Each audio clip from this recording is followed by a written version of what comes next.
오늘 하나님께서 저희들에게 주시는 말씀은 호세아서 9장 1절에서 17절까지의 말씀입니다. 호세아서 9장 1절에서 17절까지의 말씀. 저와 여러분들이 함께 읽도록 하겠습니다. 이스라엘아, 너는 이방처럼 기뻐 뛰놀지 말라. 내가 음행하여 내 하나님을 떠났고 각 타작 마당에서 음행의 값을 좋아하였느니라. 타작 마당이나 술틀이 그를 기르지 못할 것이며 새 포도주도 떨어질 것이요 그들은 여호와의 땅에 거주하지 못하며 에브라임은 애굽으로 다시 가고 아스루에서 더러운 것을 먹을 것이니라.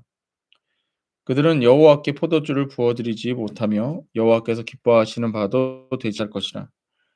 그들의 재물은 애국하는 자의 떡과 같아서 그것을 먹는 데 더러워지나니 그들의 떡은 자기의 먹기에만 소용될 뿐이라. 여호와의 집에 드릴 것이 아님이니라. 너희는 명절날과 여호와의 절기날에 무엇을 하겠느냐? 보라, 그들이 멸망을 피하여 갈지라도 애굽은 그들을 모으고 노분 그들을 장사하리니 그들의 은은 귀한 것이나 찔레가 덮을 것이요 그들의 장막 안에는 가시덩굴이 퍼지리라. 형벌의 날이 이르렀고 보응의 날이 온 것은 이스라엘이 알지라. 선지자가 어리석었고 신에 감동하는 자가 미쳤나니 이는 내 죄악이 많고 에브라임은 나의 하나님과 함께 한 파수꾼이며 선지자는 모든 길에 친새 잡는 자와 그물과 같고 그의 하나님의 전에는 원한이 있도다. 그들은 기브아의 시대와 같이 심히 부패한지라. 여호와께서 그 악을 기억하시고 그 죄를 벌하시리라. 옛적에 내가 이스라엘을 만나기를 광야에서 포도를 만남같이 하였으며 너희 조상들을 보기에 무화과 나무에서 처음 맺힌 첫 열매를 봄같이 하였거늘 그들이 바알브올에 가서 부끄러운 우상에게 몸을 들임으로 저희가 사랑하는 우상같이 가장하여졌도다. 에브라임의 영광이 새같이 날아가리니 해산하는 것이나 아이 베는 것이나 임신하는 것이 없으리라. 혹 그 혹 그들이 자식을 기를지라도 내가 그 자식을 없이하여 한 사람도 남기지 아니할 것이라. 내가 그들을 떠나는 때에는 그들에게 화가 미치리로다. 내가 보건대 에브라임은 아브라함 곳에 심긴 두루와 같으나 그 자식들을 살인하는 자에게로 내리리로다. 여호와여, 그들에게 주소서. 무엇을 주시하나이까? 아이 베지 못하는 태와 젖없는 유방을 주시옵소서. 그들의 모든 악이 길가에서 있으므로 내가 그래서 그들을 미워하였노라. 그들의 행위가 악함으로 내 집에서 그들을 쫓아내고 다시는 사랑하지 아니하리라. 그들의 지도자들은 다 반역한 자니라. 에브라임은 매를 맞아 그 뿌리가 말라 열매 맺지 못하나니 비록 아이를 낳을지라도 내가 그 사랑하는 태의 열매를 주기리라. 그들이 듣지 아니하므로 내 하나님이 그들을 버리시리니 그들이 여러 나라 가운데에서 떠도는 자가 되리라. 아멘. 오늘 말씀의 제목은 형벌을 받을 때 예수를 기억하라. 형벌을 받을 때 예수를 기억하라라는 제목으로 말씀을 전하겠습니다. 이스라엘 백성이 마치 남편을 떠나 바람난 여인처럼 음, 버림받을 것이다라고 하는 그런 형벌의 내용들이 계속해서 나오고 있습니다. 이들이 하나님을 떠난 이유는 풍요로움 때문입니다. 더 풍요로워지고 싶은 그 탐욕에 하나님을 떠난 것입니다. 이들이 살았던 곳에서 하나님의 법을 지키며 하나님의 말씀대로 살았어야 했는데 그것이 하나님께서 말씀을 주신 이유인데 이들은 그곳에서 가만히 보니까 다른 우상들을 섬기는 자들을 보니 그것이 너무나도 매력적이었던 거예요. 풍요로움의 제사를 드리는데 거기 있는 그 제사장들과 같이 막 성행위를 하는 그게 예배였거든요. 그게 너무 이들에게는 좋았던 거예요. 그래서 그걸 따라갔던 것입니다. 그래서 오늘 말씀 1 절을 보면 "이스라엘아, 너는 이방 사람처럼" 그러니까 이렇게 우상 숭배하는 자들처럼 "기뻐 뛰놀지 말라. 내가 음행하여 내 하나님을 떠났고 각 타작 마당에서 음행의 값을 좋아하였느니라." 풍요로움을 바라는 우상 숭배의 행위는 음란한 습니다. 하나님께서 생명을 주시기 위해 주신 행위를 자신들의 욕구를 채우기 위한 도구로 사용하고 있는 것입니다. 마귀의 일은 하나님의 일에 대해서 방향을 바꿉니다. 죄라고 하는 단어는 을 벗어나다라고 하는 의미를 가지고 있습니다. 하나님께서 말씀하신 대로 가지 않고 이 말씀하신 것에서 방향을 바꾸는 겁니다. 그래서 관역을 맞추지 못하는 것입니다. 이게 죄입니다. 풍요로움은 우주 만물을 다스리시는 하나님께로부터 온 것입니다. 그래서 이 하나님께서 주시는 그 말씀대로 살면 풍요로움을 경험하며 살게 되는 것입니다. 창세기 1 장에서 아담과 하와가 풍요로움을 경험할 수 있는 방법은 단 하나입니다. 하나님의 말씀을 따라 선악을 알게 하는 나무의 실과만 먹지 않으면 됩니다. 그러면 동산 모든 실과를 그 한 가지만 지키면 풍요로움입니다. 이게 하나님이 주시는 풍요로움입니다. 이 말씀을 따라 하나님께서 동산 모든 실과를 주셨음을 믿고 순종하기만 하면 동산의 모든 실과를 누리며 감사하며 예배하며 살 수 있는 것입니다. 하지만 하나님의 말씀에 대해서 믿지 못하고 의심하였고 하나님과 같이 되려고 하였습니다. 선악을 알게 하는 나무 그 실과 그 하나까지도 가져가려고 하는 탐욕의 마음이 있었던 것입니다. 이스라엘 백성 역시 하나님께서 주신 것에 만족하지 못했습니다. 우리 호세아서를 시작하면서 분명히 보았습니다. 지금 이 시대는 풍요로운 시대라고 그랬어요. 하나님께서 이들을 풍요롭게 해 주셨어요. 하지만 하나님께서 주신 것까지 가져가려고 하는 그 예배 자리까지 자신들 마음대로 하려고 하는 그 탐욕이 우상을 숭배하는 음란함의 자리까지 갔던 것입니다. 마치 행복하게 살던 여인이 남편만으로 만족하지 못하고 다른 남자를 탐하려는 음행한 행위를 한 것과 같은 것입니다.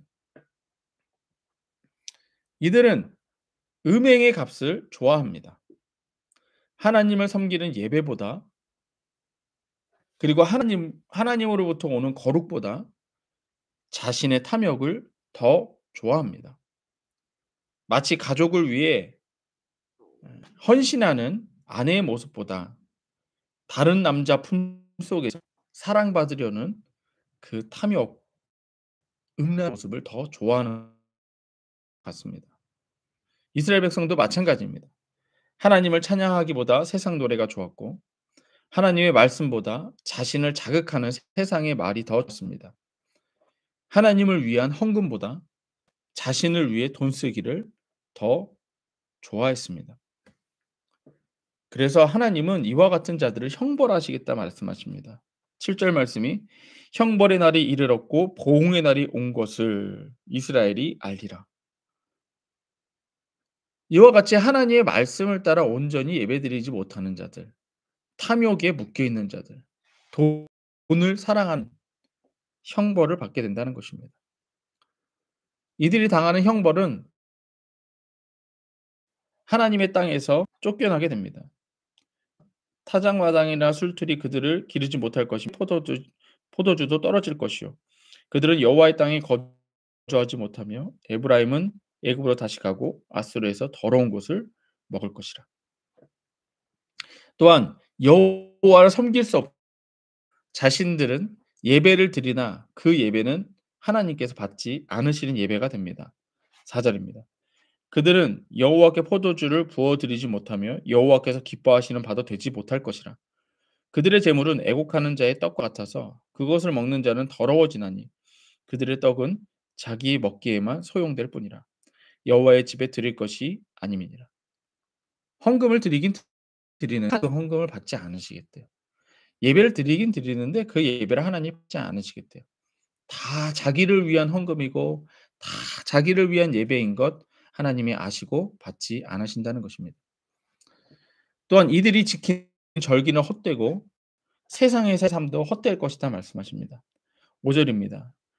너희는 명절날과 여호와의 절기의 날에 무엇을 하겠느냐? 보라 그들이 멸망을 피하여 갈지라도 애굽은 그들을 모으고 노분 그들을 장사하리니 그들의 은은 귀한 것이나 찔레가 덮을 것이요 그들의 장막 안에는 가시덩굴이 퍼지리라.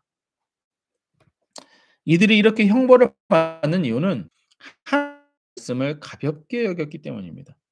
하나님의 말씀을 때문이에요. 연구하지 않았기 때문이에요.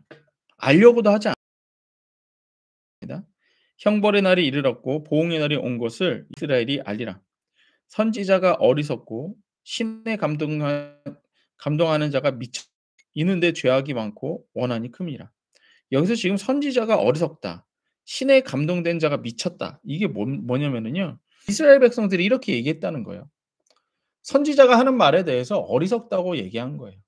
신에 감동되어서 "너희들 심판받을 것이다. 빨리 회개하고 돌아와라." 이런 말들에 대해서 미쳤다고 말한 거예요. 믿지 않은 거예요. 그래서 이들에게 형벌이 온다는 것입니다. 뭐 지금으로 치면 아유 목사님의 말씀은 어디서든지 많이 들을 수 있으니까 예. 유튜브만 틀면 어디서든지 여기서도 듣고 저기서도 듣고 말씀 어디서든지 들을 수 있으니까 예. 가볍게 여긴 거예요. 말씀을 기록하여 기억하고 마음에 담고 믿음으로 만들어내라고 해도 오늘 말씀 듣고 이따가 또 듣고 들었으면 됐지 뭐 가볍게 여겼다는 거예요. 그래서 형벌의 날이 그들에게 온다는 것입니다. 하나님께서 보내신 선지자의 말을 어리석다 하고 미쳤다고 여겼기 때문입니다. 하나님 말씀을 가볍게 여긴 행위는 하나님 앞에 죄의 증거가 됩니다. 8 절이에요. 에브라임은 나의 하나님과 함께 파수꾼이며 선지자는 모든 길에서 친 새 잡는 자와 그물과 같고 그의 하나님의 전에는 원한이 있도다. 그들은 기브아의 시대와 같이 심히 부패한지라 여호와께서 그 악을 기억하시고 그 죄를 벌하시리라. 뭐냐? 이들이 하나님의 말씀을 가볍게 여긴 것을 하나님은 다 알고 계시고 그걸 죄의 증거로 가지고 계신다는 거예요. "너 네가 알고 있지? 네가 말씀을 스스로 가볍게 여겼지? 그러니까 너는 이 증거야. 이게 증거야. 네가 형벌받는 증거가 이거야. 네가 내 말씀을 가볍게 여겼잖아. 그러니까 넌 형벌받는 거야." 증거라는 거야. 이게 죄의 증거야. 네가 죄 지은 증거야. 네가 말씀 들을 때 네가 스스로 피해 다녔잖아. 네가 예배할 때 네가 온전히 드리지 않았잖아. 네가 하고 싶은 대로 했잖아. 예. 그 죄의 증거라는 거예요. 하나님의 말씀을 가볍게 여기면 형벌의 증거입니다. 그리고 하나님께서는 하나님의 말씀을 가볍게 여긴 명백한 증거로서 그 죄를 벌하시겠다 말씀하고 계시는 것입니다. 이렇게 말씀을 모르는 이렇게 말씀을 가볍게 여기는 이스라엘 백성은 하나님을 사랑하던 마음을 세상을 사랑하고 맙니다. 그러니까 말씀이 없으면 말씀을 온전히 이행하지 않으면 그 사람은 분명히 세상을 사랑하게 돼 있습니다. 왜? 세상이 너무 매력적이거든요. 세상이 너무 매력적입니다. 하나님의 말씀보다. 그러니까 하나님의 말씀을 모르면 마치 아담과 하와가 그렇게 에덴 동산에 있는 모든 실과를 다 따먹고 그렇게 즐겁게 지내다가 귀에 쏙쏙 들어오는 그 뱀의 거짓말에 유혹에 넘어갔던 것과 마찬가지죠. 하나님의 말씀을 온전히 기억하지 못하면 세상을 사랑하고 음행하게 되십니다. 10절 말씀입니다. "옛적에 내 이스라엘을 만나기를 광야에서 포도를 만남 같이 하였으며 너희 조상들 보기를 무화과 나무에서 처음 맺힌 것 열매 본 같이 하였거늘." 그러니까 이게 예전에는 그렇게 만났는데 그렇게 하나님이 이들을 광야에서 만나 주셨는데 그들이 바알보올에 가서 부끄러운 우상에게 몸을 드리는 저 사랑하는 우상을 가증히 여겼도다. 그러니까 예배 가운데에서도 그냥 자기가 하고 싶은 대로 하는 거예요. 예. 그래서 우리 아이들한테 제가 예배 시간마다 자세 똑바로 하고 어 또 예배 시간 전에 해야 할 건 다 하고 오고 그게 바로 이와 같은 겁니다. 인간은 자기도 모르게 그냥 자기가 하고 싶은 대로 하거든요. 기도 가운데에도 예배 가운데에도 찬양 가운데에도 헌금 가운데에도 그냥 자기가 하고 싶은 대로 하거든요. 그리고 하나님은 경고하십니다. 이러한 사랑에는 생명이 없다는 거예요. 11 절입니다. "에브라임의 영광이 새같이 날아가리니 해산하는 것이나 아이 베는 것이나 임신하는 것이 없으리라." 예. 우리 지금 이 이스라엘을 음행한 여인으로 지금 호세아서에서는 계속 말하고 있거든요. 그럼 여인에게 있어 가장 큰 축복은 뭐냐? 예, 남자는 하지 못하는 여인에게 있어서 가장 큰 축복은 뭐냐? 그건 아이를 임신하고 아이를 해산하는 것입니다. 예. 근데 지금 뭐래요? "아이 베는 것이나 임신하는 것이 없으리라." 네 삶이 이스라엘의 목적이 여인의 삶의 목적 자체가 완전히 없어져 버릴 거라는 거예요. 소용이 없을 거라는 거예요. 네 삶이 그렇게 될 거라. 생명이 없을 것이다. 계속 보습니다. 자식을 기를지라도 자식을 없이 하고 한 사람도 남김없이 떠나는 화가 미치리로다. 12절. 혹 그들이 자식을 기를지라 내가 그 자식 없이 하며 한 사람도 남기지 아니할 것이라. 내가 그들을 떠나는 때에 그들에게 화가 미치리라. 기를지라도 자식이 없고 한 사람 떠난대. 우리 예수가정교회가 지금 하고 있는 게 바로 이런 하나님의 원리에 따라가는 것입니다. 가정이 파괴되고 있다라고 하는 건 뭐냐면 그 가정이 예배가 온전히 서지 못한다는 얘기예요. 가정이 계속해서 이상한 방향으로 간다는 것은 그 가정이 하나님을 떠났고 예수님을 온전히 믿지 못한다는 증거라는 거예요. 반면에 그 가정이 예배하는 가정으로서 교회가 된다면 그 가정은 회복된 가정이라는 거예요. 하나님을 온전히 믿는 가정이라는 거예요.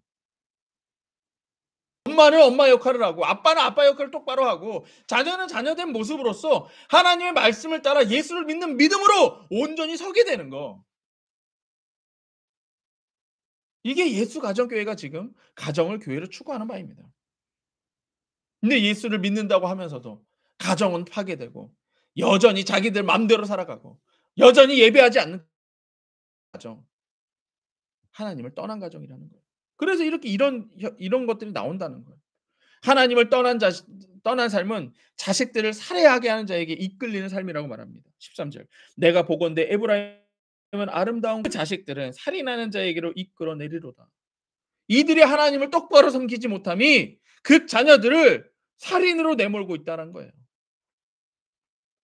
아이 베지 못하는 태와 젖없는 유방은 생명이 없는 저주받은 몸이라는 거예요. 14절. 여호와께서 그들에게 주소서 무엇을 주시하나이까? 아이 베지 못하는 태와 젖없는 유방을 주시옵소서. 예. 여인의 몸을 아름답게 표현합니다. 그렇죠? 예. 오늘 표현으로 치면 유방이 있고 예 골반이 있습니다. 그걸 너무나도 아름답다고 표현하죠. 근데 그건 무엇을 위해서 아름답게 있는 겁니까? 예. 생명을 키우기 위해서 젖을 주기 위해서 아이를 낳기 위해서 그것 때문에 아름답게 하나님이 하신 거거든요. 근데 그것에 대해서 생명과는 전혀 상관없고 음란한 행위로서 빠져나가는 생명이 없는 몸으로 만들겠다는 거예요. 생명이 없는 삶의 결과는 하나님의 말씀을 떠난 악한 행위의 결과입니다. 15절입니다. 그들의 모든 악이 길갈에 있으므로 내가 거기에서 그들을 미워하였노라. 그들의 행위가 악함으로 내 집에서 그들을 쫓아내고 다시는 사랑하지 아니하리라. 그들의 지도자들은 다 반역한 자니라.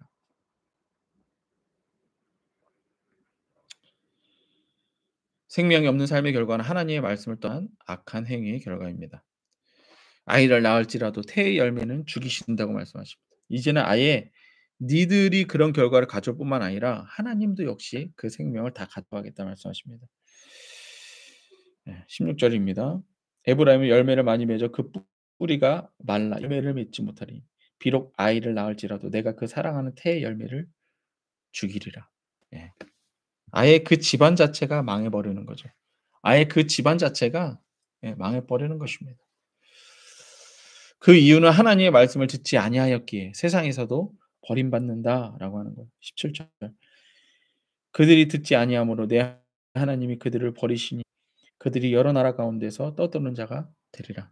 이 뭐예요? 하나님 떠나서 예 세상이 좋아서 세상 방법대로 살아가려고 했더니 하나님에게도 버림받고 세상에게도 버림받는다라고 하는 것입니다. 이렇게 하나님께도 버림받고 세상에서 버림받는 날이 언제일까요? 예. 가장 명확하게는 죽어서 지옥 가는 날이겠죠. 예. 하나님에게도 버림받아 지옥 갔더니 지옥에서는 마귀가 우리를 가지고 논다라는 거예요. 하나님께서 이렇게 형벌을 나열하시는 이유는 명확합니다. 돌아오라는 거예요. 미리 말씀해 주시는 겁니다. 너희들이 하나님을 떠나고 예배를 온전히 드리지 않고 예수를 똑바로 믿지 않으면 형벌이 따른다는 겁니다. 너뿐만 아니라 네 자식들에게도 형벌이 따른다는 것입니다. 그렇기 때문에 돌아오라는 거예요. 세상을 사랑하는 마음을 돌이키라는 거예요. 돈을 사랑하고 풍요를 사랑하고 하나님을 멀리하는 마음을 돌이키라는 것입니다. 그 마음을 돌이켜서 예수를 사랑하고 예수를 예배하고 생명을 얻으라는 거예요.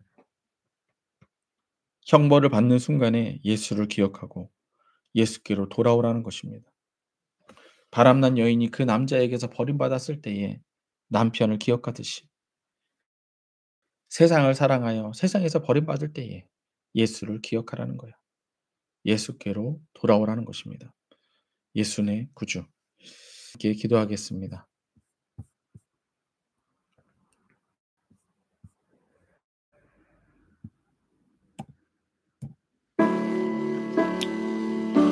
우리는 분명 하나님을 떠났습니다. 예. 우리의 예배는 온전하지 못합니다.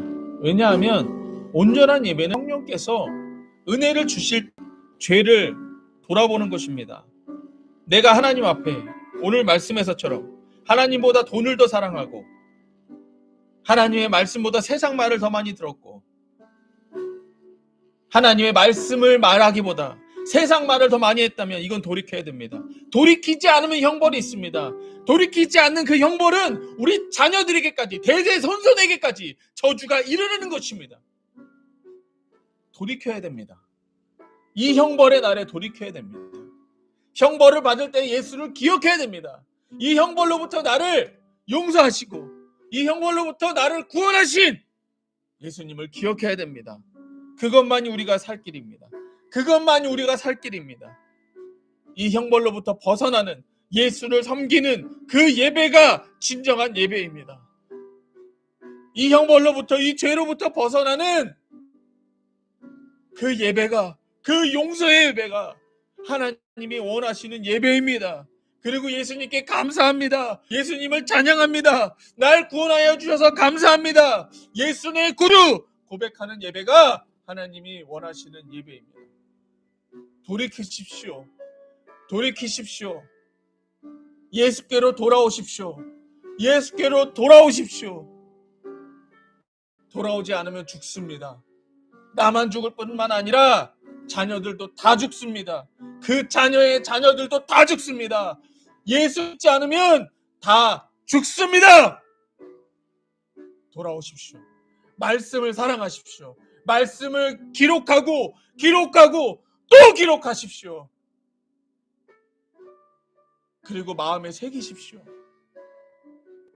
그렇지 않으면 우리는 세상에 빠져 살게 되어 있습니다. 함께 예수의 이름 부르며 용서해달라고